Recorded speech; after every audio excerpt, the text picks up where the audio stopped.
사람들의 흠을 들추어내거나 실패를 꼬집거나 잘못을 비난하지 마라. 너희도 똑같은 대우를 받고 싶지 않거든 말이다. 비판하는 마음은 부메랑이 되어 너희에게 되돌아올 것이다. 내 이웃의 얼굴에 묻은 얼룩은 보면서 자칫 네 얼굴에 추한 비웃음은 그냥 지나치기 쉽다.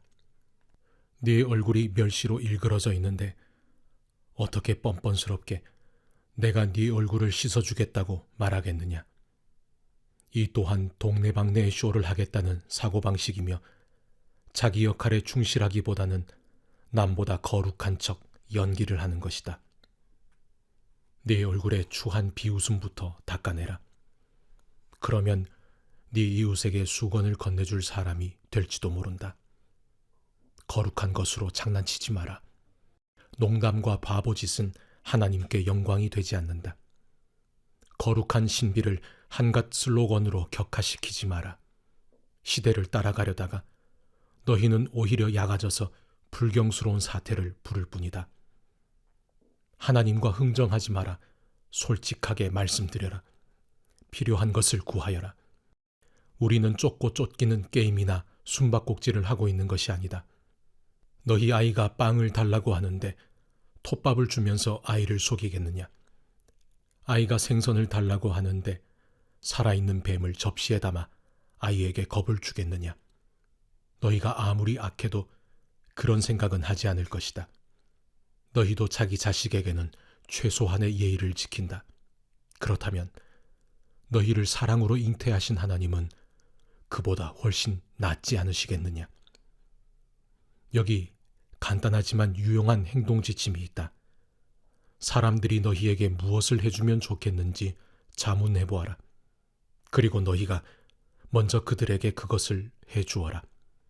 하나님의 율법과 예언자들의 설교를 다 합한 결론이 이것이다. 하나님께 이르는 지름길을 찾지 마라. 세상에는 여가 시간을 활용하는 것만으로도 성공하는 인생에 이를 수 있다고 말하는 쉽고도 확실한 공식들이 넘쳐난다. 대다수 사람들이 그런 말에 속겠지만 너희는 속지 마라. 생명, 곧 하나님께 이르는 길은 정신을 바짝 차려야 갈 수 있는 힘든 길이다. 억지로 진실한 표정을 지으며 해프게 웃어대는 거짓 설교자들을 조심하여라. 그들은 이래저래 너희를 벗겨먹으려는 수가 많다. 카리스마에 감동할 것이 아니라 성품을 보아라. 중요한 것은 설교자들의 말이 아니라 그들의 됨됨이다.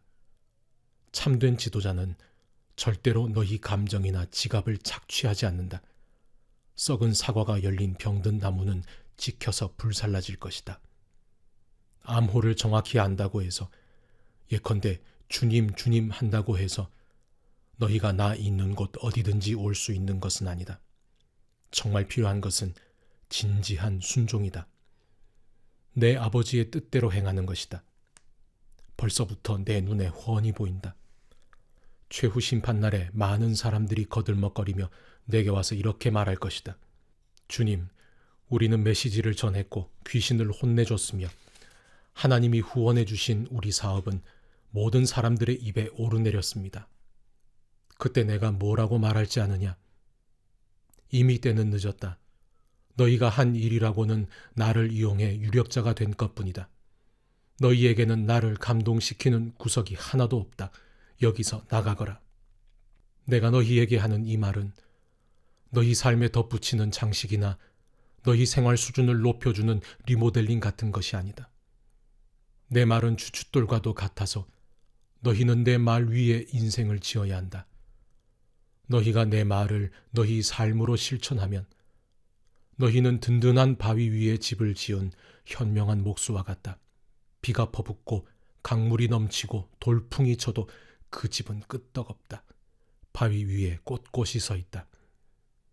그러나 너희가 내 말을 성경 공부 때만 사용하고 삶으로 실천하지 않으면 너희는 모래사장에 집을 지은 미련한 목수와 같다. 폭풍이 몰아치고 파도가 거세지자 그 집은 맥없이 무너지고 말았다. 예수께서 말씀을 마치시자 무리에게서 박수가 터져나왔다. 그들은 한 번도 이런 가르침을 들어본 적이 없었다. 예수께서 자기가 말한 그대로 살고 있음이 분명했는데 이는 그들의 종교 교사들과는 아주 대조적이었다. 이것이야말로 그들이 여태까지 들어본 것 중 최고의 가르침이었다. 무리의 환호 소리가 아직도 귀에 쟁쟁한데 예수께서 산에서 내려오셨다. 그때 한 나병 환자가 다가와 예수 앞에 무릎을 꿇고 간청했다. 주님, 원하시면 제 몸을 고쳐주실 수 있습니다. 예수께서 손을 내밀어 그에게 대며 말씀하셨다. 내가 원한다. 깨끗하게 되어라. 그러자 그 즉시 나병의 모든 증상이 깨끗이 사라졌다. 예수께서 말씀하셨다. 온 동네에 말하고 다니지 마라. 하나님께 합당한 감사의 표시를 가지고 제사장에게 가서 네 나은 몸을 조용히 보여라.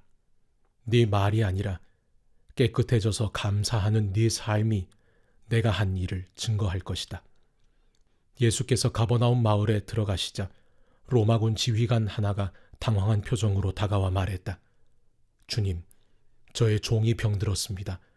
걷지도 못하고 고통이 심합니다. 예수께서 말씀하셨다. 내가 가서 고쳐주겠다. 그러자 지휘관은 이렇게 말했다. 아닙니다. 그렇게 수고하실 것 없습니다. 그저 명령만 내리시면 저의 종이 낫겠습니다. 저도 명령을 받기도 하고 내리기도 하는 사람입니다. 제가 한 병사에게 가라고 하면 가고 다른 병사에게 오라고 하면 옵니다. 그리고 저의 종에게 이것을 하라고 하면 합니다. 예수께서 크게 놀라시며 말씀하셨다. 하나님을 알고 그분이 일하시는 방식을 훤히 알아야 마땅한 이스라엘 백성 중에서도 이렇게 단순한 믿음은 아직 보지 못했다.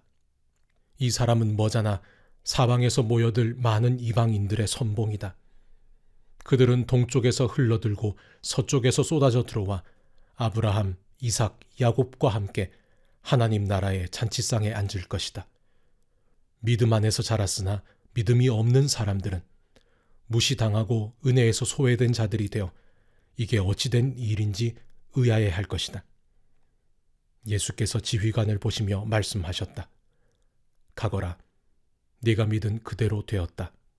그 순간에 그의 종이 나았다. 일행은 베드로의 집 앞에 와 있었다. 예수께서 그 집에 들어가시니 베드로의 장모가 몸져 누웠는데 열이 불덩이 같았다. 예수께서 그녀의 손을 만지자 열이 떨어졌다. 그녀는 곧 기운을 차리고 일어나 그분을 위해 저녁을 준비했다. 그날 저녁 사람들이 귀신 들려 괴로워하는 많은 사람들을 예수께 데려왔다. 예수께서는 마음에 고통당하는 사람들을 구해 주셨고 몸이 아픈 사람들을 고쳐주셨다. 예수께서 이사야의 유명한 설교를 성취하신 것이다. 그가 우리의 아픔을 당하셨고 우리의 질병을 짊어지셨다. 예수께서 호기심에 찬 무리가 점점 늘어나는 것을 보시고 제자들에게 그곳을 벗어나 호수 건너편으로 가자고 말씀하셨다. 그들이 떠나려는데 한 종교학자가 자기도 함께 가도 되는지 물었다. 그는 어디든지 주님과 함께 가겠습니다 하고 말했다. 예수께서 잘라 말씀하셨다. 고생할 각오가 되어 있느냐? 너도 알다시피 우리가 묵는 곳은 인류 호텔이 아니다. 예수를 따르던 또 다른 사람이 말했다. 주님, 부디 며칠 말미를 주십시오. 아버지 장례를 치러야 합니다. 예수께서 거절하셨다. 중요한 일이 먼저다. 네 본분은 삶이지 죽음이 아니다. 나를 따라오너라. 생명을 쫓아라. 그러고 나서 예수께서 배에 오르셨고 제자들도 그분과 함께 있었다. 그러던 중에 풍랑이 무섭게 몰아쳤다. 파도가 배 안으로 들이치는데 예수께서는 곤히 주무시고 계셨다. 제자들이 다급하게 그분을 깨웠다. 주님, 우리를 구해 주십시오. 이러다가 빠져 죽겠습니다. 예수께서 그들을 꾸짖으셨다. 어째서 너희는 이토록 용기 없는 겁쟁이란 말이냐. 그러더니 일어나셔서 바람에게 잠잠하라. 바다에게 잔잔하라 명령하셨다. 잠잠하여라. 바다는 고요한 호수처럼 되었다. 제자들은 깜짝 놀라서 눈을 비볐다. 이게 어찌된 일인가? 바람과 바다가 그분의 명령에 복종하다니. 가다라 지방에 내린 일행은 미친 사람 둘과 마주쳤다. 그들은 묘지에서 나왔는데 두 사람 모두 귀신의 피해자였다. 그들이 너무 오랫동안 그 지역을 공포에 몰아넣었던 터라 그 길로 다니는 것을 모두가 위험하게 생각했다. 그들이 예수를 보더니 소리 질렀다. 무슨 일로 우리를 힘들게 합니까? 당신은 하나님의 아들입니다. 당신은 아직 여기에 올 때가 아닙니다. 저만치 멀리서 돼지떼가 땅을 파헤치며 먹을 것을 찾고 있었다. 악한 귀신들이 예수께 애걸했다. 우리를 이 사람들한테서 내쫓으시려거든 돼지들 속에 들어가 살게 해주십시오. 예수께서 말씀하셨다. 좋다. 여기서 나가거라. 그러자 돼지들이 미쳐서 우르르 벼랑으로 몰려가더니 바다에 빠져 죽었다. 돼지를 치던 사람들이 혼비백산하여 달아났다. 그들은 미친 사람들과 돼지떼에게 벌어진 일을 마을 사람 모두에게 말했다. 그 이야기를 들은 사람들은 돼지떼가 익사한 것에 화가 났다. 그들은 무리지어 와서는 예수께 그곳을 떠나 다시는 오지 말라고 당부했다. 예수와 제자들은 다시 배를 타고 바다를 건너 예수의 고향으로 갔다. 그들이 배에서 내리기가 무섭게 사람들이 중풍병자 한 사람을 들것에 실어 데려와서 그들 앞에 내려놓았다. 그들의 담대한 믿음에 감동하신 예수께서 중풍병자에게 말씀하셨다. 기운을 내어라, 아들아. 내가 네 죄를 용서한다. 그러자 몇몇 종교학자들이 수군거렸다. 아니, 저것은 신성모독이다. 예수께서 그들의 생각을 아시고 말씀하셨다. 왜 이리 수군수군 말이 많느냐? 내가 네 죄를 용서한다고 말하는 것과 일어나 걸어가라고 말하는 것 중에 어느 쪽이 더 쉽겠느냐? 내가 인자인 것과 내가 어느 쪽이든 행할 권한이 있다는 것을 분명히 보여주겠다. 이 말을 하시고 예수께서 중풍병자에게 말씀하셨다. 일어나거라. 네 자리를 들고 집으로 가거라. 그 사람은 그대로 했다. 무리는 두려움에 사로잡혔고 하나님이 예수께 권한을 주셔서 자기들 가운데서 그렇게 일하신 것을 기뻐했다. 예수께서 지나시던 길에 한 사람이 세금을 걷는 일에 여념이 없는 것을 보셨다. 그의 이름은 마태였다. 예수께서 말씀하셨다. 나와 함께 가자. 마태는 일어나 그분을 따라갔다. 나중에 예수께서 자신을 가까이 따르는 이들과 함께 마태의 집에서 저녁을 드실 때 평판이 좋지 않은 인물들이 많이 와서 한데 어울렸다. 예수께서 그런 사람들과 어울리는 것을 본 바리새인들은 발끈하여 예수를 따르는 이들을 비난했다. 사기꾼과 쓰레기 같은 인간들과 가까이 지내다니 당신네 선생의 이런 행동이 무슨 본이 되겠소? 예수께서 들으시고 반박하셨다. 의사가 필요한 사람이 누구냐? 건강한 사람이냐? 병든 사람이냐? 가서 내가 원하는 것은 자비이지 종교 행위가 아니다라는 성경 말씀이 무슨 뜻인지 헤아려 보아라. 내가 여기 있는 것은 소외된 사람들을 초청하려는 것이지 영향력이 있는 사람들의 비위나 맞추려는 것이 아니다. 얼마 후에 요한을 따르는 이들이 와서 물었다. 우리와 바리새인들은 금식으로 몸과 영혼을 엄격히 훈련하는데 선생님을 따르는 이들은 왜 그렇게 하지 않습니까? 예수께서 그들에게 말씀하셨다. 즐거운 결혼식 중에는 빵과 포도주를 아끼지 않고 실컷 먹는다. 나중에 허리띠를 졸라맬 일이 있을지 모르지만 지금은 아니다. 정겨운 축하의 모닥불에 찬물을 끼얹는 사람은 없다. 하나님 나라가 임한다는 것은 바로 이런 것이다. 예수께서 계속해서 말씀하셨다. 멀쩡한 스카프를 잘라서 낡은 작업복에 대고 깁는 사람은 없다. 서로 어울리는 천을 찾게 마련이다. 그리고 금이 간 병에는 포도주를 담지 않는 법이다. 예수께서 이 말씀을 마치시자 한 지방 관리가 나와 정중히 절하며 말했다. 제 딸이 방금 죽었습니다. 오셔서 손을 대주시면 그 아이가 살겠습니다. 예수께서 일어나 그와 함께 가시자 제자들이 뒤를 따랐다. 바로 그때 12년 동안 혈루증을 앓아온 한 여자가 뒤에서 슬그머니 다가가 예수의 옷을 살짝 만졌다. 이분의 옷에 손가락 하나만 대어도 내가 낫겠다고 생각한 것이다. 예수께서 돌아서서 여자를 보셨다. 그리고 이렇게 다독여 주셨다. 안심하여라 딸아. 너는 믿음의 모험을 했고 이제 병이 나았다. 그때부터 여자의 몸이 다 나았다. 어느새 그들은 지방관리의 집에 도착해 이야기거리를 찾는 입방아꾼들과 음식을 나르는 이웃들 사이를 헤치고 지나갔다. 예수께서 불쑥 말씀하셨다. 모두 비켜라. 이 소녀는 죽지 않았다. 자고 있다. 그들은 저가 알지도 못하면서 저런 말을 한다고 했다. 예수께서 무리를 내보내시고 안에 들어가셔서 소녀의 손을 잡고 일으켜 세우셨다. 소녀를 살리신 것이다. 곧 소문이 그 지방에 두루 퍼졌다. 예수께서 그 집을 떠나시자 눈먼 사람 둘이 따라오며 소리를 질렀다. 다윗의 자손이여 불쌍히 여겨 주십시오.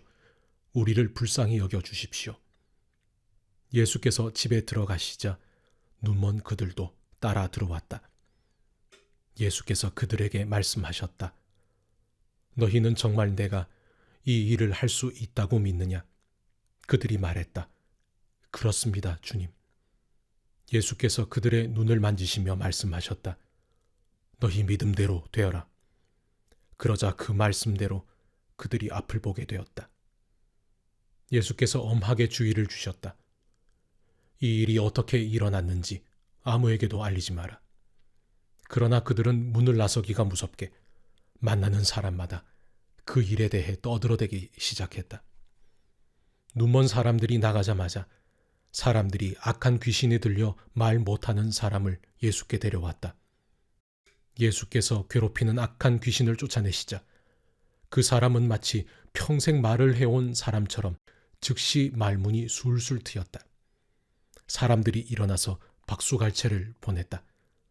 여태까지 이스라엘에 이런 일은 없었다. 바리새인들은 흥분에 중얼거렸다. 속임수다. 속임수에 불과하다. 아마 마귀와 짜고 한 일일 것이다. 그 후에 예수께서 모든 성읍과 마을을 두루 다니셨다. 그분은 회당 곳곳에서 가르치시고 천국 소식을 알리시고 병든 사람과 상한 심령들을 고쳐주셨다. 목자 없는 양처럼 정처 없이 헤매고 있는 무리를 바라보시는 그분의 마음이 무너져 내렸다. 예수께서 제자들에게 말씀하셨다. 추수할 것이 이토록 많은데 일꾼은 얼마나 적은지 추수할 일꾼을 달라고 무릎을 꿇고 기도하여라.